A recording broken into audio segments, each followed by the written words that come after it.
he has that versatility to play that nickel position you guys have. What allows him to be the kind of athlete that can play that position and play multiple roles? Well, first of all, I put him in I got to be better than that. I put him in a really tough spot. Obviously, wasn't anticipating exactly that, and he's got to play better technique and not look in the backfield and things of that nature. But I gotta help protect him more. But Barrett's a tremendous athlete. He's got really good coverage skills. He's got great hips and feet, excellent top end speed. He's a big dude, but he moves really, really well, and has been terrific in his coverage. Very natural, plays in a very calm way, and doesn't ever get rattled.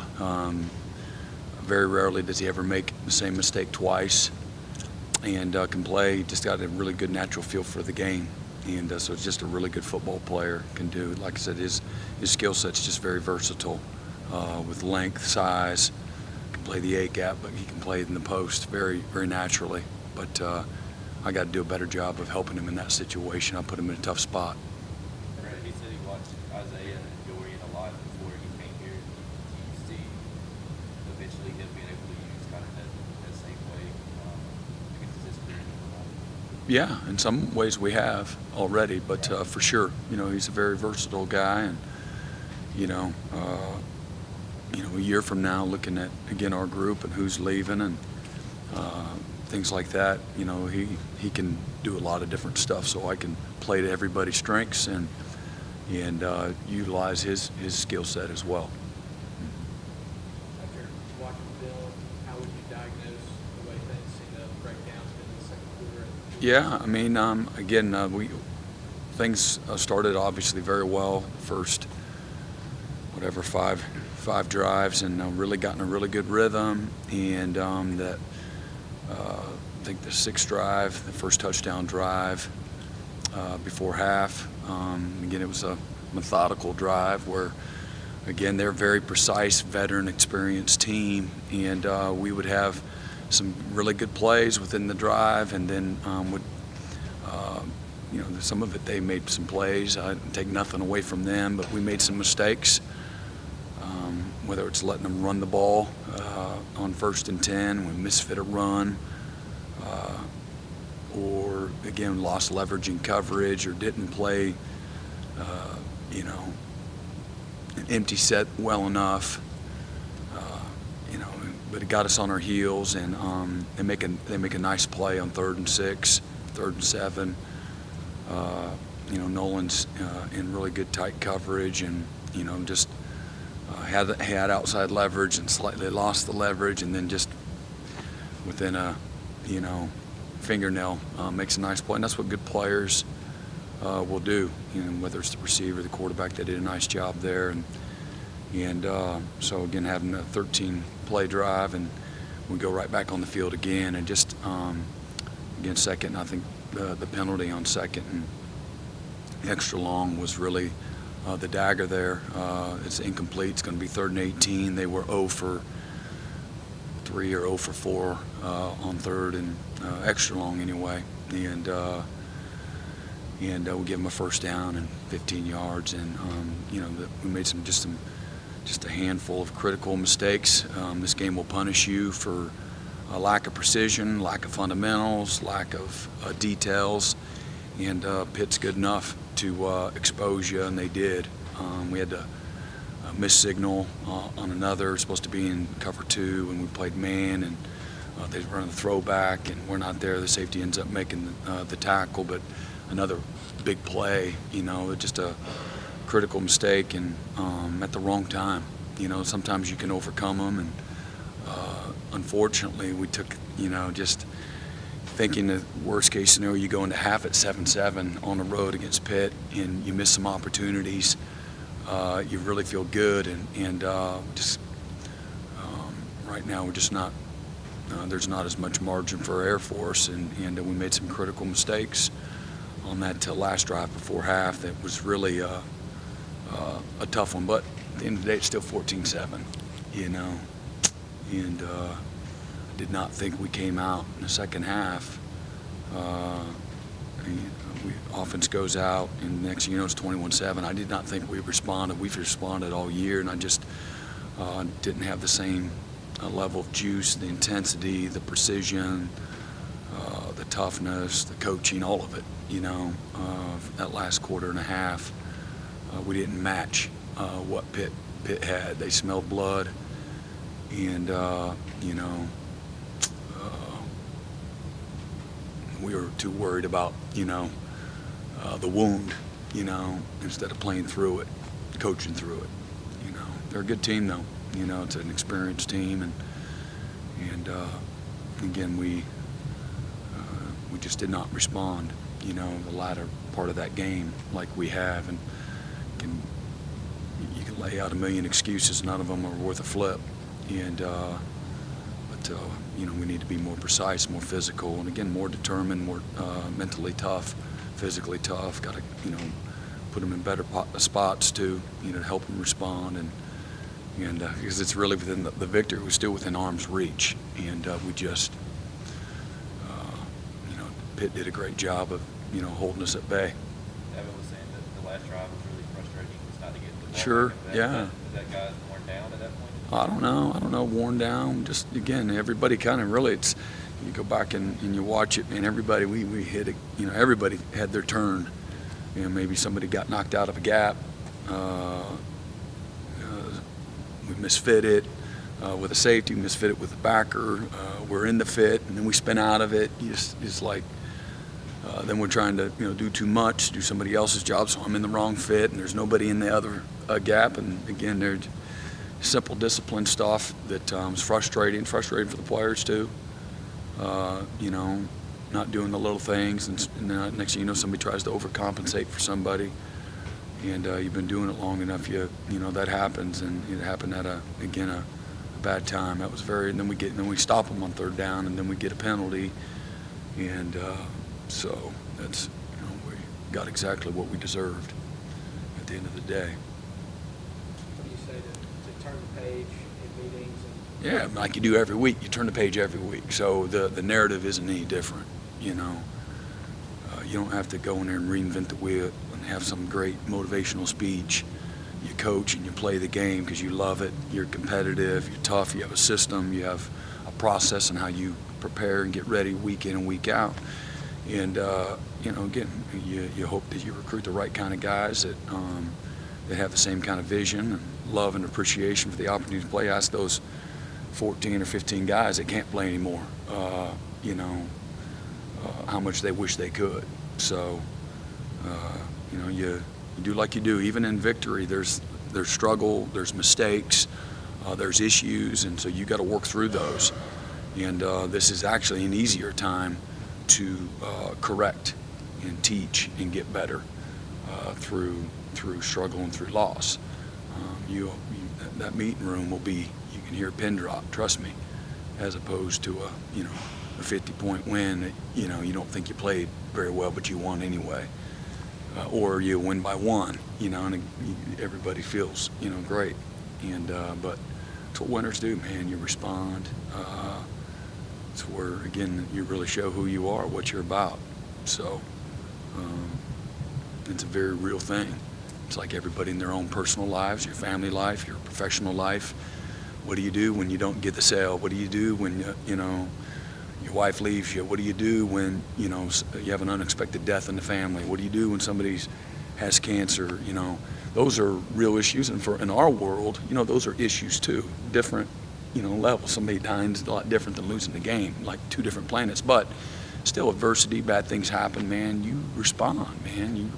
You go swinging, and you keep swinging even through victory.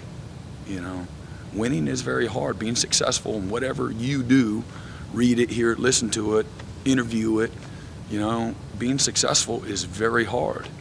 And but the mark of any successful person, or if you're a believer, you don't just pick and choose when you're a believer, man. You got to wake up, and that's what you do every day.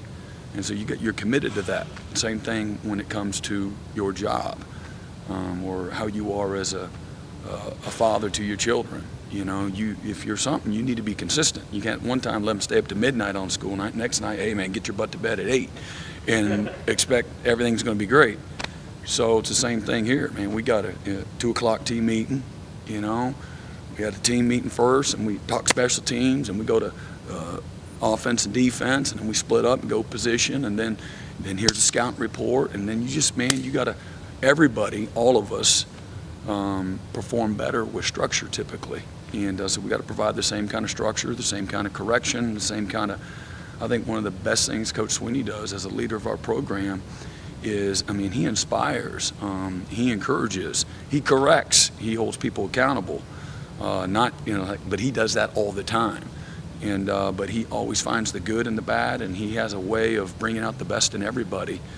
And whether we're successful, keeping guys humble, or whether, again, we've had some tough moments in his, 13 plus 14 years, 20 years that he's been here, some tough moments, man. But you look at how he's always responded as a leader, man. And he's in the Baseball Hall of Fame, how he responds. He's a winner. And so easy guy to follow. And again, we've recruited well with guys that believe in, again, our culture, our processes, but this is a great opportunity, to teach and to, and again, we got to, we're playing this week against a really good team. They're playing really well right now, and playing really good football. And so we better get over it quickly, so. How have you seen Florida State kind of from some of the struggles they had early on? Yeah. Probably eliminating mistakes and turnovers and penalties pre-snap, and again turn the ball over. As we know, that'll beat you every time. Turnovers is a key to winning and losing, protecting the football. So being more efficient. With those two things, just start with that. And but they're doing a great job developing their team, and playing a lot better up front and running the ball. Jordan Travis and the running backs they got are really good players, very dynamic. That combination, say Syracuse, you had Schrader as a running quarterback and some design QB runs, and the running back's the all-purpose guy, leader in the country, and all that. These guys are they're I don't know, they're more explosive and faster, and can really, you can have everything hemmed up the right way, and they can still make plays. They got some very dynamic playmakers, and the receivers are really making plays now. And the tight end, 87, is in 4, doing a great job. They're doing a good job. They've done a really nice job. And again, they're on a 3-game winning streak, and feeling good about where they're at right now. And it could have, as we all saw in the opener against Notre Dame, could easily have won that game. They've been in some tight games and been on the wrong side of it early, but they've done a great job here in the last month. How much did Tyler and Trey push through the play? Yeah, I mean they're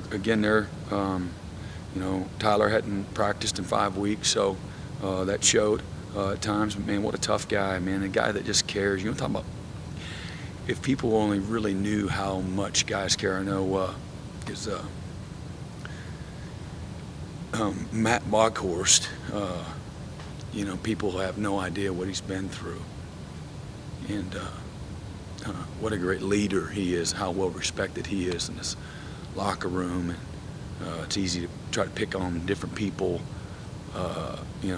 People have no idea the investment, the work, how much an individual can contribute to the success. And again, just a lot of sacrifice, a lot of hurt. These guys have been playing, Bachwar's been playing hurt for a number of years, and man, what a war daddy. Just a big-time dude. And but those other guys are, they're battling too. They're, Trey's out, he's in the double slings, and Tyler, came back a couple weeks early, and he was determined to. Just been busting it to try to come back. That's how much these guys care. And Trey will have to have surgery after the season, and it's been easy for him. He's beat up, young guy. A lot of times young guys are immature, and so they're like face a little adversity, face some pain. It's easy to check out. And you wouldn't blame them if they did. As they check out, hey man, I'm gonna go ahead and get this done. And but a guy like that's like, no, what do you mean done? I got, January to be done. I'll get that surgery then. And so you just have a great appreciation, and thankfulness and love for your players, and what, again, being on this team means to them. Dabo was talking about this craziness in terms of the injuries, the number of them.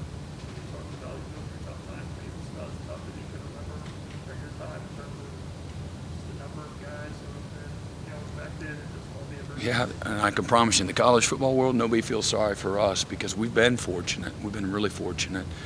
And again, in a lot of teams through the years, we've known which teams here and there, and people lose sight of that. It obviously it affects you mentally, certainly in your product. And but no, I mean, I haven't been a part of something. The closest thing was in 2009. I was at Oklahoma. We lost Bradford the first game. Our offensive tackle, these first rounders, Sam Bradford, Trent Williams, first round offensive tackle, Jermaine Gresham, first round tight end, all in the first game. Thought there was a fourth guy, maybe DeMarco Murray or something like that. Of course, it wasn't my side of the ball, but they were devastated, and so that's about the closest thing I've been, exposed to from an injury standpoint. Speaking of those injuries, you look at the team Justin Cross has been through last year with COVID and that sort of thing, working his way back this year, now having to be out. What do you, I guess, just say to him to keep him encouraged? Just let him know how, again, that there's a lot more to be thankful for than not, and just how much you appreciate, and again, the sacrifice and the work that he's put in, the investment into the program. A guy like that didn't have to come back, but some of it, some of it's self-serving when they want to come back and fight through the injury. They love to play, and they take a lot of joy, or get a lot of joy rather, out of playing and being with their teammates. But most of it's for everybody else, and so I mean, just again, get your arm around them, love on them, and encourage them, and just let them know how much you appreciate them. Anything for Coach from Zoom? It's Trevor. Trevor's Well, usually hogging the show. Trevor's probably taking a nap, huh? After lunch, had a big lunch. with that, we will break for lunch. Thank you, Coach.